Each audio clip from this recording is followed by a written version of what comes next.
Oh, yes. Welcome back once again, everyone. Hi. Today we're going to be taking a look at the new Transformers War for Cybertron Earthrise Micromaster Astro Squad. This team of two consists of the Autobots Fuzer and Blastmaster, and they are officially War for Cybertron Earthrise number 16. Now, for those unfamiliar, these guys are Micromaster combiners, not to be confused with the 6-bot Micromaster combiner teams. Their whole gimmick is that they're two robots that combine to form one complete alt mode, in this case a space shuttle, hence the name Astro Squad. So if you've seen my reviews before, you know how this is going to go. We're going to take a look at the toys in their packaging. We're going to open that up. We'll take a look at the instructions, the map piece that they come with, and then we're going to see the toys themselves in both their vehicle and robot modes. I'll have a little fun with a modulator base to show them off with, and then at the end of the video, I'll get my final thoughts. So these two, they come in your standard Micromaster size packaging, and you can see them front and center, and very bright white, really stand out against their dark background.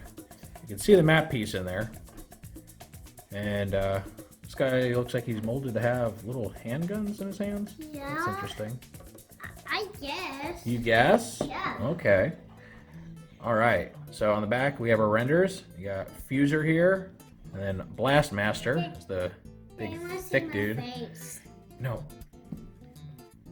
And you can see their combined vehicle mode, which sports the NASA logo. So it seems they kind of hopped on the same licensing agreement with NASA that they used for Skylinks. And then you can see the little group shot here with Ironworks in his kind of alternate mode. Now, unlike the Battle Squad, which was the other set of Micromaster combiners that we got in Siege, and then they'll be released again later here in Earthrise, these guys don't seem to form any kind of coherent individual alt modes. I could be wrong.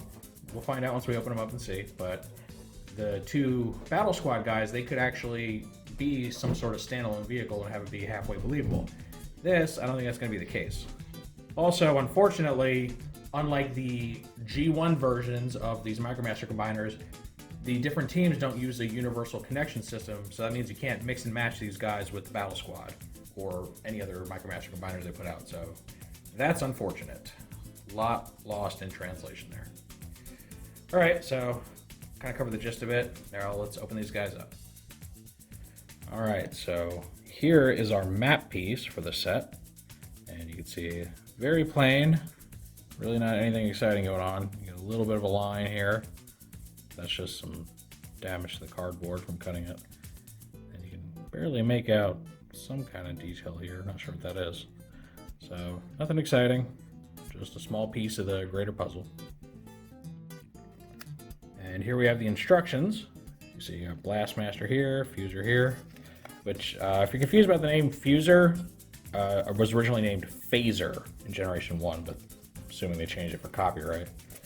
So let's open this up. And right here, you can see the transformation for Blastmaster to his half of the shuttle mode.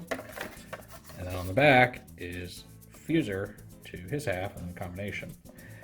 You'll notice there's no instructions for any kind of weapon mode, though there is, turns out, a weapon mode intended for these guys because they're little handles, or 5mm handles they come with. And I'll show that off here during the review. This shows you just one potential way to connect these guys to Ironworks and have them kind of in a blast off configuration. And of course, showing off the whole map feature. Okay, now here is their combined space shuttle mode. And you can see it's not really closed up all the way, and I seem to have some tolerance issues with mine because I can't seem to find any way to get this all to close nice and tightly. So that's unfortunate. It kind of really hurts the overall look of this. But it does very much look like a NASA space shuttle. And then there's the logo right there. On the back you got some boosters.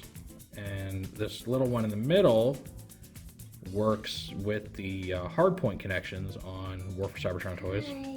Hi, buddy. I think these bigger ones are 5mm compatible. I'll have to test that. And that's really all there is to it. No landing gear or anything. Well, there's molded landing gear, but doesn't roll. And you can see Fuzer's face just kind of hanging out there. So overall, pretty solid looking. If only I could get mine to stay together better. Hopefully it doesn't happen to everybody. And kind of like I predicted, you can separate these guys, but you don't get any kind of halfway decent looking individual modes. Just two halves of a space shuttle. So it's unfortunate, but not entirely unexpected. All right, now to help show these guys off, I brought out trusty Ironworks, since he's still the only Autobot modulator toy that's available. And I chose this mode for him because that's the mode that's shown off in the renders for the Astro squad. So the renders, they just kind of have him like this, just chilling there, which works, sure, but you know, this is a space shuttle. We need this thing ready for launch. And there's two ways you can do it. As soon as I fix this. All right, you can use these larger little thruster holes to connect it to a 5mm peg, like so. I'll go on there. So that works if you want to go that route.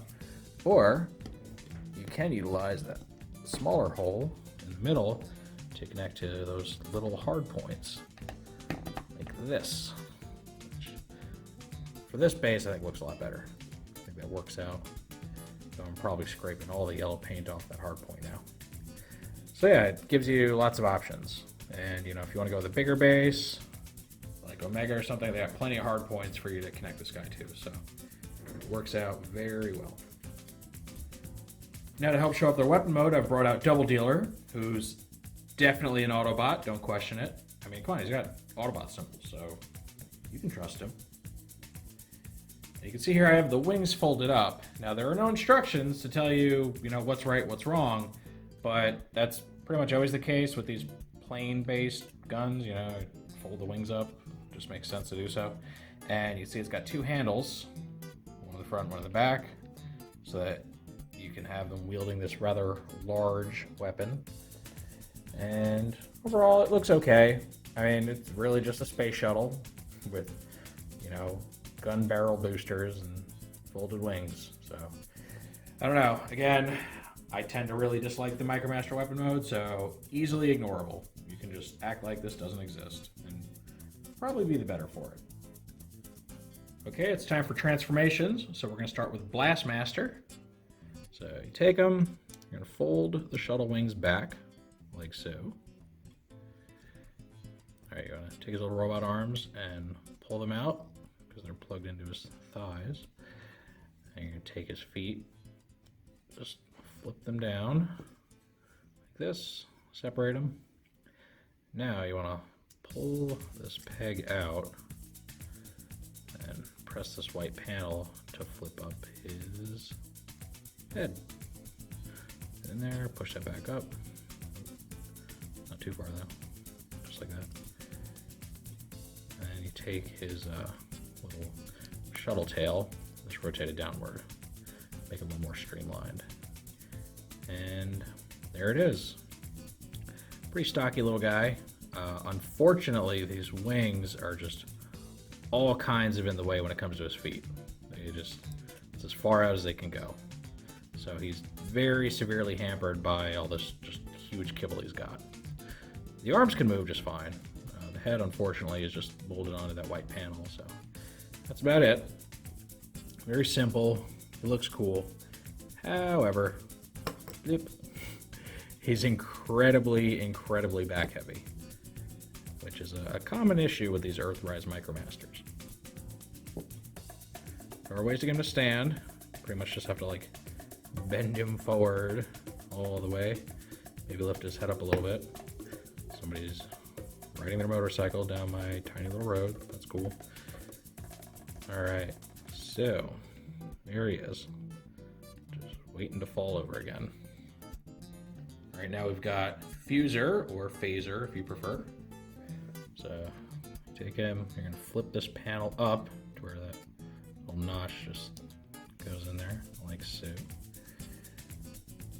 wanna take the feet, rotate them down like this, and you're gonna turn the whole pelvic area, the whole lower body around like this. Separate those feet, bring his arms down. And then you're gonna kind of tilt this back, fold the nose in, and this is just gonna kind of rest on top of his head. Make sure you adjust the arms. Now this guy's interesting. He has little handguns molded onto his hands. They're not separate pieces, they're just there. I don't know what the point of them are, honestly. I mean, it's cool. How many Micromasters have weapons, but it's just a molded piece that's there, so I don't really know what the intention was. The legs, they're on ball joints. They move, but at least on my copy, they've got some kind of weird clearance issue. They don't like to move around much. And it's really not the backpack that's kind of in the way. It's really just the way they sit on the ball joint. They don't want to move around very much. You know, knee bend, head doesn't articulate, unfortunately. And he's just a neat looking little space shuttle based Micromaster. Luckily not nearly as back heavy as his partner. Here's a shot of our guys hanging out with their big bro, the other space shuttle, Skylynx. Oh, my son wants to show you guys a drawing of his. Very cool, man. And this kind of makes me realize something. With this new version of the Astro Squad, they swapped out a lot of the old gray coloring for blue. And I have a feeling they did that specifically to make these guys color match Skylynx a lot more. Because the colors are almost spot on. The red that they use is a lot brighter than Skylynx's, but overall, I mean, they definitely look like they're meant to go with the sky. This very much reminds me of the Armada Jetfire toy from back in the day that had the space minicon team that, you know, kind of unofficially went with him. So I think that was kind of the intention here. So very neat little bit of synergy there in the brand. I am digging it. And yeah, that's really all there is to see with these guys. They're a fairly simple set. You know, they're one of only 2 Micromaster combiner duos that we've gotten so far in War for Cybertron. I don't know if there are any more. There aren't that I know of. And they are a little lacking compared to the Decepticon team because, again, no individual alt modes, and their weapon mode is honestly even lazier than the battle squads, which is not a good thing. But for what they are, and considering them in the context of the original toys that really just had 2 modes, right, robot and space shuttle, they're fine. Again, I think Blastmaster is definitely the weaker robot because even though he's nice and chunky and solid looking, the lack of clearance for his legs and his just absolute back heaviness makes it really hard to recommend as a toy. He's fine as a display piece if we get him to stand upright, but you know, playing with this guy is going to be a headache. Fuzer, on the other hand, he's really cool. He's very lithe, doesn't have any kind of balance issues, moves around just fine, and he's got little guns. He's got little guns. This guy is decked out. So, what do I think of this new Micromaster team? I think they're very cool. I think there was room for improvement with them, but the idea of getting guys that turn into a pretty decent sized little space shuttle, I can't complain too much. The NASA licensing is a really nice touch, so I am happy to see that on there. And I can say I recommend these, especially for how fairly unique they are amongst the Micromasters, because most of the Micromasters turn into some sort of a car or a plane. That is, if you don't count the cassettes. I don't really consider those guys Micromasters, even though they're of that size class. They're separate. So yeah, I would absolutely recommend picking these guys up if you just want to have something a little unique, a little fun. But naturally, that is just how I feel about these guys. Now I want to know, what do you think of them? Do you think they're worth the $10 to throw down? Are you excited to get them? Are you going to pass on them? I'd love to know what you guys think down in the comments section. If you enjoyed this review, make sure to toss it a like. Let YouTube know that you want to see more stuff like this. If you do want to see more like this, make sure to subscribe and hit the notification bell so you always get a heads up when I post something new. And thank you for joining me for this look at the new Micromaster Astro Squad. And with all that said, I will see you next time.